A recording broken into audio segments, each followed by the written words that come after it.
मन का स्वभाव चंचल है। मन को दौड़ने की आदत है, अगर ये दौड़ेगा नहीं तो ये काम भी नहीं कर पाएगा। ये मन तभी रुकेगा जिस समय आप कब्र में सो जाए। पर गीता बहुत अच्छा बिजनेस सॉल्यूशन देती है, जीवन का उत्तर देती है, कार्य का उत्तर देती है।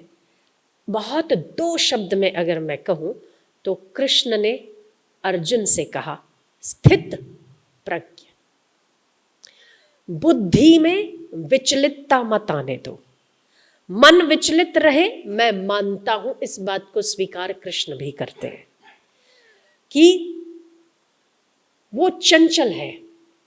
वो हाथियों को भी एक बार मस्त हाथियों को नाथना, उसे कंट्रोल करना आसान है कृष्ण, पर मैं इस मन को वश करना इससे भी दुष्कर समझता हूं। कृष्ण ने इस बात को स्वीकार किया है ना। मन में कितनी भी चंचलता है, पर स्थित प्रज्ञ, दो शब्दों में कहा कृष्ण ने कि बुद्धि की स्थिरता बनाए रखो।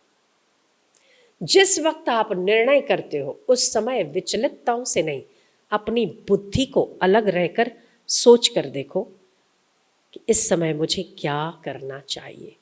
अगर ये बुद्धि स्थिर है ना तो मन की चंचलता भी आपका कुछ नहीं बिगाड़ सकती। वो तो आपको यात्रा के लिए मिला है, ये घोड़ा आपको यात्रा के लिए मिला है। तो इसे बार बार मार के, इसको बार बार डाइवर्ट करके रास्ते को लंबा नहीं करना चाहिए। पर इसके साथ क्या दिया है परमात्मा ने आपको? बुद्धि दी है ना। तो उस बुद्धि का उपयोग मन को समझने के लिए करना पड़ेगा। हम डाइवर्ट कर देते हैं, बस एक चॉकलेट दे दी, हमारा काम खत्म हो गया। खत्म नहीं होता है, आपका काम बढ़ गया कि आपने अपने बच्चे पर ध्यान नहीं दिया। हो सकता है उसे कोई रोग हो और आपने उसे चॉकलेट दे दी, और हो सकता है उसी चॉकलेट से वो रोग बढ़ रहा हो और फिर वो आपके सामने आ जाए, तो आपको हॉस्पिटल में एडमिट करना पड़ेगा बालक को। मन भी उसी तरह का बालक है। अगर इस पर बुद्धि की स्थिरता के द्वारा विचार ना किया गया, दबाव नहीं, फोर्स नहीं, प्रेशर नहीं, पर मित्रवत, यही मन आपका मित्र है और यही मन आपका शत्रु है। मन एव मनुष्याणाम कारणम बंध मोक्षयोः। मन ही बंधन का कारण है, मन ही मुक्ति का कारण है। हम जैसा सोचते हैं, आज आपके पास जो आपका जगत है वो किसी और ने नहीं बनाया, आप ही ने बनाया है ना। आप ही का बनाया हुआ है। जैसा आप सोचते हैं वैसा आपका जगत आपके इर्द गिर्द बन जाता है। क्या सोचते हैं आप? तो क्या आप ये चाहोगे कि जैसा आप नकारात्मक आज सोच रहे हैं, कल को आपका जगत वैसा ही नकारात्मक बन जाए आपके इर्द गिर्द?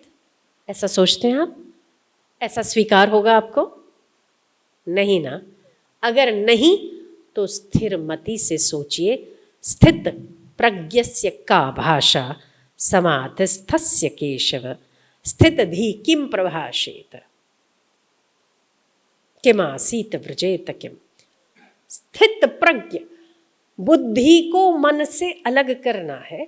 बुद्धि की, मन की अस्थिरता बुद्धि की अस्थिरता का कारण नहीं बनना चाहिए। मन की चंचलता बुद्धि की चंचलता का कारण नहीं बनना चाहिए। इसीलिए अपनी बुद्धि में स्थित रहो। जब एक व्यक्ति अपनी बुद्धि में स्थित रहता है तो मन के तमाम विचार उस बुद्धि पर हावी नहीं रहते, पर बुद्धि की स्थिरता मन पर प्रभावी जरूर करती है, क्योंकि मन की स्वामी बुद्धि है। तो अभ्यास ही ये करना है। यहाँ पर जितने भी लोग बैठे हैं, चाहे यहाँ बैठे हैं, चाहे इस जगत में जितने भी लोग हैं, कोई ये नहीं कहेगा कि मेरा मन बहुत स्थिर है। मन कभी स्थिर होता ही नहीं। कोई ये कह देना कि मेरा मन स्थिर है तो वो ज्ञानवान की श्रेणी में आ जाता है। उसका मन भी चलता है, ऐसा नहीं कि वो मन मर गया तो बुद्धू है, उसको तो दिमाग की कमजोरी है उसकी। मेरा मन मर गया, हाँ वो मन मर गया इसीलिए कि उस मन में चलते हुए तरंगों में उठते हुए समुद्र में उठती हुई तरंगों के प्रति जैसे किनारे पर खड़े हुआ व्यक्ति दूर से देखकर प्रसन्न होता है, ऐसे ही मन में चलती हुई उठती हुई तरंगों को ज्ञानवान साक्षी भाव में देखता हुआ प्रसन्न होता है। डूबता नहीं है। हम लोग ना डूब जाते हैं। तो जिस समय डूबे उस समय हमारी बुद्धि क्या कहती है, इस पर विचार जरूर करना चाहिए। बुद्धि क्या कहती है, तो बुद्धि से पूछिए कि ये इतना चंचल क्यों हो रखा है, इसे क्या चाहिए। बुद्धि आपको बताएगी कि इसको क्या चाहिए। मन तो आपको बार बार ना घुमाता ही रहेगा। मन का तो स्वभाव है घुमाना। अगर आप घूमते हैं तो उसे घुमाने में क्या दिक्कत है। आपने ठान लिया है कि आप घूमना चाहते हैं तो वो आपको एक नहीं, पूरा दुनिया आकाश पाताल सब दूर घुमा देगा। पर आपकी बुद्धि अगर स्थिर है तो मन क्यों घूम रहा है, उसकी बुद्धि में निर्णय भी, विचार शक्ति भी आपकी तगड़ी स्थित प्रज्ञ, प्रज्ञ मतलब बुद्धि, प्रज्ञा में ठहरना, स्थित प्रज्ञ मतलब मन की चंचलता, बुद्धि की चंचलता नहीं बननी चाहिए। तो अपनी स्थिर बुद्धि से निर्णय लीजिए कि मन चंचल क्यों है।